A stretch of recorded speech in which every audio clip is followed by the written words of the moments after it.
పూరా లోకల్. నమస్తే, welcome to పూరా లోకల్. నేను మీ తేజ పృథ్వీ.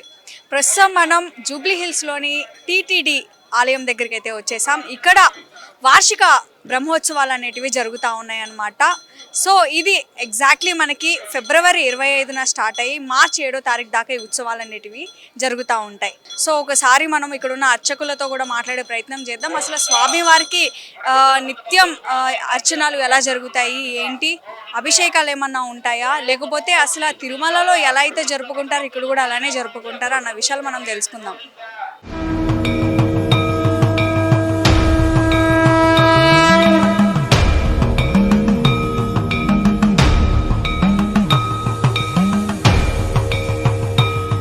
తాతగారు చెప్పండి, 25వ తారీఖు ఫిబ్రవరి 25 నుంచి స్టార్ట్ చేసుకొని ఇది మార్చి 7వ తారీఖు దాకా ఈ ఉత్సవాలు అనేటివి జరుగుతూ ఉంటాయి కాబట్టి అప్పటి నుంచి ఎలా జరిగాయి, ఇప్పటి నుంచి ఎలా జరగబోతున్నాయి? ఈనాటి నుండి అనగా ఈ బ్రహ్మోత్సవాలు చాలా బ్రహ్మాండంగా సాక్షాత్తు బ్రహ్మోత్సవాలను ప్రారంభించాడు. తిరుమలనే కాదు, యావత్ విశ్వంలో ఉన్నటువంటి ఏవైతే శ్రీ వైష్ణవ దేవాలయాలు ఏవైతే ఉన్నాయో ఆ దేవాలయాల్లో అన్ని చోట కూడా ఈ బ్రహ్మోత్సవాలు జరుగుతుంటాయి. అనగా దేవాలయం ఎప్పుడైతే ప్రతిష్టాపన జరిగిందో ఆనాటి కాలం నుంచి ముహూర్తాలను చూసుకొని ఆ కాలం నుంచి బ్రహ్మోత్సవాలు ప్రారంభమవుతాయి. అలాగనే జరుగుతున్నది. అయితే మనకు ఇక్కడ సోమవారం అనగా మంగళవారం, ఆ మంగళవారం 25వ తేదీ నుండి ఈ బంజారాహిల్స్లో పవిత్రమైనటువంటి ప్రాంగణంలో బ్రహ్మోత్సవాలు ప్రారంభమైన మహాశివరాత్రి అంటే శివుడే విష్ణు, విష్ణువే శివుడు, శివాయ విష్ణు రూపాయ శివాయ నమో నమః అంటారు. అంటే మహాశివరాత్రి నాడు శ్రీ స్వామివారి యొక్క బ్రహ్మోత్సవాలు దివ్యంగా ఆనాడు ధ్వజస్తంభం యొక్క ప్రారంభోత్సవం జరిగింది. ఆనాడు విశేషమైనటువంటి కార్యక్రమాలు జరిగాయి. ఇంకోటి ప్రత్యేకత ఏంటిదంటే స్వామివారికి ధ్వజారోహణ అప్పుడు ఏం చేస్తారంటే ఆ రోజు స్వామివారికి నైవేద్యం ఇచ్చినటువంటి అయితే మహాప్రసాదం ఏదైతే ఉంటుందో ఆ మహాప్రసాదాన్ని స్వామివారి గరుడాల వారికి ప్రసాదంగా నైవేద్యం పెడతారు. ఆ నైవేద్యం ఎవరైతే తీసుకుంటారో అలాంటి వారికి సంతానం లేనటువంటి వారికి సంతానం అవుతుంది. ఇది యాదాద్రిలో కానివ్వండి, యాదాద్రిలో కూడా ఇయ్యాలటి నుంచి అనగా ఈరోజు 1 మార్చి నుంచి రేపు 11 మార్చి వరకు బ్రహ్మోత్సవాలు ప్రారంభమైన రేపు అక్కడ ఆ శ్రీ లక్ష్మీ నరసింహస్వామి వారి యొక్క ధ్వజారోహణం జరుగుతుంది.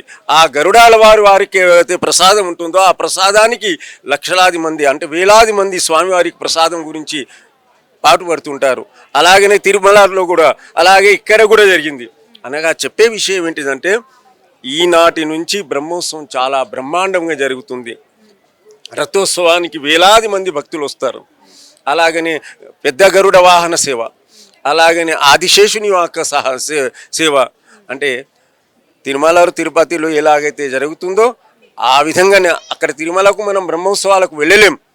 లక్షలాది మంది వస్తుంటారు, అక్కడ కోట్లాది మంది వస్తుంటారు. కావున ఈ బ్రహ్మోత్సవాలకు మనమందరం ఈ స్వామివారి యొక్క సాన్నిధ్యంలో వచ్చేసి ఈ బ్రహ్మోత్సవాలు పాల్గొని రథోత్సవంలో కానివ్వండి, గరుడ అల్వారి యొక్క సేవలో కానివ్వండి, ఆదిశేషుని వరాహస్వామి యొక్క సేవలో కానివ్వండి మనమందరం కూడా పాల్గొని ఆ స్వామివారి యొక్క కృపకు పాత్రులు అవుదానని గోవింద గోవింద. ఈరోజు సాయంత్రము అన్నమయ్య కీర్తనావళి అనగా అన్నమయాచార్యుల వారి యొక్క భక్తుల్లో ఉన్నటువంటి ప్రథమ భక్తులైనటువంటి స్వామివారి యొక్క ప్రథమ భక్తులు వాగ్గేయకారులు అన్నమాచార్యుల వారి యొక్క కీర్తన ఉత్సవం సాయంత్రం జరుగుతుంది. అలాగనే రేపు 2వ తేదీ అనగా ఆదివారం పెద్ద గరుడ అలవార్ల యొక్క సేవా కార్యక్రమం జరుగుతుంది. దీంట్లో చాలా గొప్పదైనటువంటి ఉత్సవం ఇది. ఎలాగైతే స్వామివారి దర్శించుకోవడం అంటే చాలా అదృష్టం, చాలా భాగ్యం, చాలా గొప్పదైనటువంటి అంశం. తిరుమలలో గరుడాలవార్ల యొక్క సేవ గురించి వేలాది మంది లక్షలాది మంది స్వామివారి యొక్క దర్శనం గురించి వస్తుంటారు. దీంట్లో ప్రత్యేకత ఏంటిదంటే మూల విరాట్కు సమర్పించినటువంటి స్వామివారి యొక్క మెడలో ఉన్నటువంటి వజ్రాలతో కూడినటువంటి హారం ఏదైతే ఉంటుందో ఆ హారాన్ని స్వామివారి యొక్క ఏది స్వామివారి యొక్క వాహన సేవకు ఆ స్వామివారి యొక్క ఆహారాన్ని ఉపయోగిస్తారు. కావున అది ఆ ఒక్కరోజు అనగా చెప్పే తాత్పర్యం ఏంటి అంటే ఇక్కడ కూడా రేపు ఆదివారం 2వ తేదీ గరుడాల వారి యొక్క వాహనంతో మనం అందరం కూడా దర్శనం చేసుకుంటామంటూ మనం అందరం భాగ్యవంతులు పండుకోవాలంటూ భాగ్యం పొందాలంటూ జయ నమో వెంకటేశ నమో శ్రీనివాస.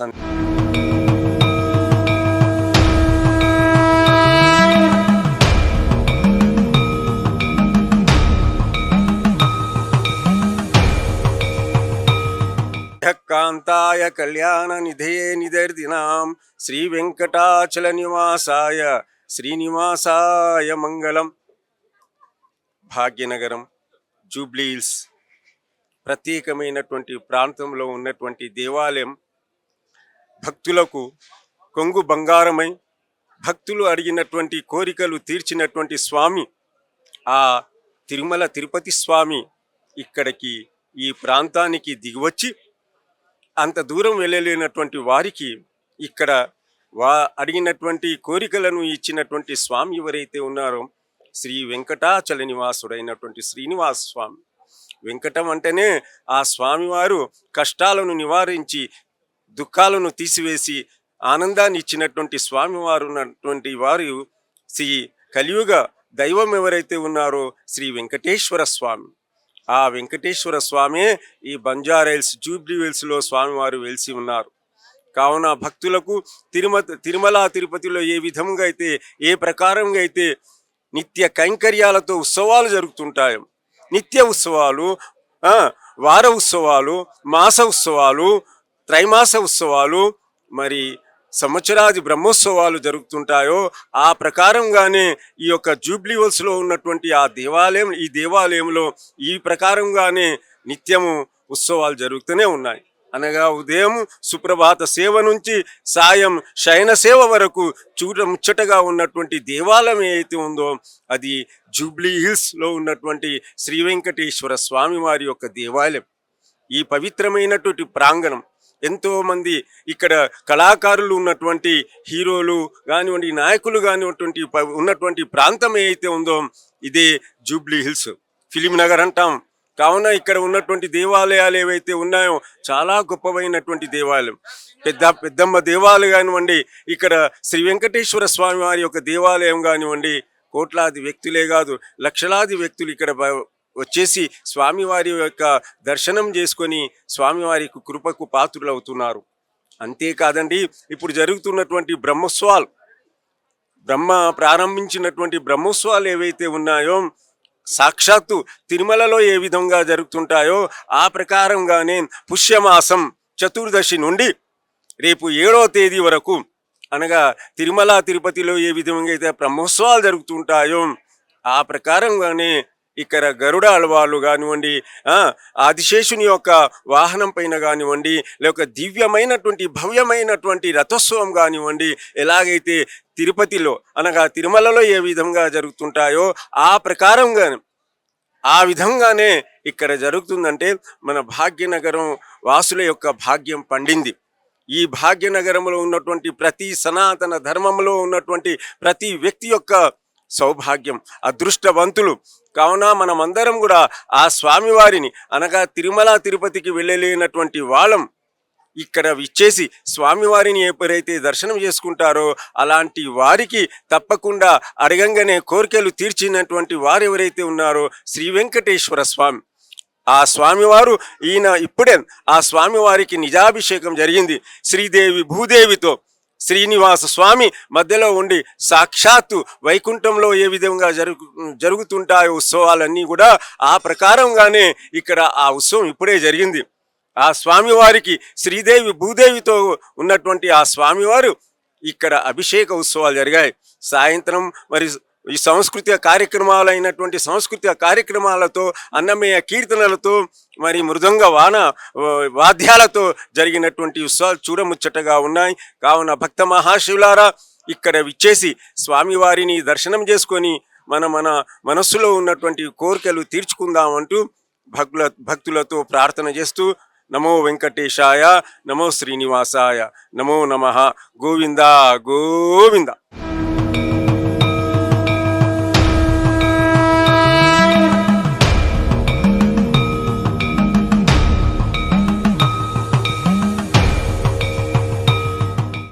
మనకి 25th నుంచి ఉత్సవాలు అనేటివి స్టార్ట్ అయ్యాయి.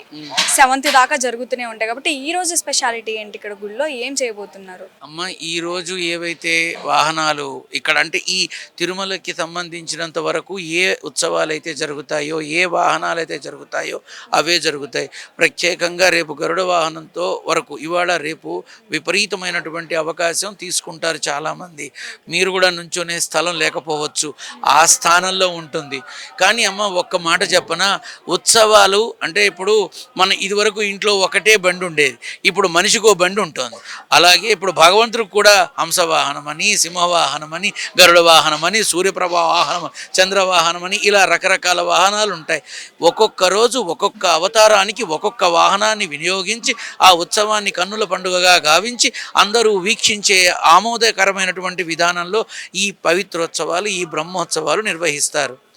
సహజంగా ఏమిటి అంటే అందరూ వచ్చి చేసుకోలేరు కాబట్టి ఇక్కడికి వచ్చి ఈ అదృష్టాన్ని దక్కించుకోవాలని ఈ ఉత్సవాలని ఇక్కడ నిర్వహిస్తున్నారు. మీ మాధ్యమాల ద్వారా ఇది అందరికీ అందితే మరింత ఆనందం. ఈరోజు ఇక్కడ తిరుమలకి వెళ్లకుండానే తిరుమల వెంకన్న దర్శనాన్ని కమనీయంగా, కళ్యాణంగా, ఆనందభరితంగా చూసే అద్భుత అవకాశం నాకు కలిగించినటువంటి మా అర్చక బృందానికి, అలాగే మా రాజాకి ఇక్కడికి తీసుకువచ్చి నాకు ఆ కలియుగ వైకుంఠనాథుడి శ్రీమన్నారాయణుడి యొక్క శ్రీనివాస రూపంలో ఆనందభరితమైన దర్శనాన్ని కలిగించినందుకు మనసు ఆనంద పరవళ్ళు తొక్కుతోంది. అంతేకాకుండా ఇక్కడ ఉన్నటువంటి మీ మాధ్యమాలన్నీ కూడా అక్కర్లేని అనవసరమైన కొన్ని వ్యాపకాలని, విషయాలని భగవంతుడితో సమానంగా పోల్చేటటువంటి విధానంలో చేస్తున్న కొన్ని పొరపాట్లని, తప్పులని దిద్దే క్రమంలో ఇటువంటి సన్నిధానంలో శ్రీనివాసుడి ఆశీర్వచనంతో ఆగమశాస్త్రం యొక్క గొప్పతనాన్ని, భగవద్ దర్శనం యొక్క మహిమాన్వితని మీ మాధ్యమాల ద్వారా అందరికీ చేర్చి అక్కర్లేని వాటి జోలికి పోకుండా అనంతమైనటువంటి ఆది మధ్యాంతరహితుడైనటువంటి ఆ ఆదిదేవుడి యొక్క ఈ రూపాన్ని ప్రజలకి చేరువ చెయ్యండి. నాలాంటి వాళ్ళని నమ్మితే ఏమొస్తుంది? బూడిదే. భగవంతుణ్ణి నమ్మండి, బంగారుమయం అవుతుంది జీవితం. ప్రతి ఒక్కరూ పట్టుకోవాల్సింది భగవత్పాదాలని, వేడుకోవాల్సింది ఆ భగవంతుణ్ణి, చేతులెత్తి మొక్కాల్సింది ఆ భగవన్నామ స్మరూపణని, చదవాల్సింది కూడా ఆ భగవన్నామమే.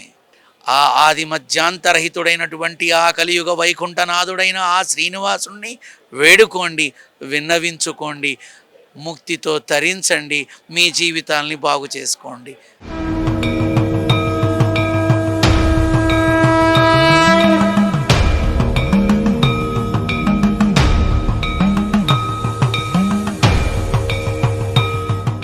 సో చూసారు కదా, ఫిబ్రవరి 25వ తారీఖు నుంచి మార్చి 7వ తారీఖు దాకా ఈ ఉత్సవాలు అనేటివి జరుగుతూ ఉంటాయి.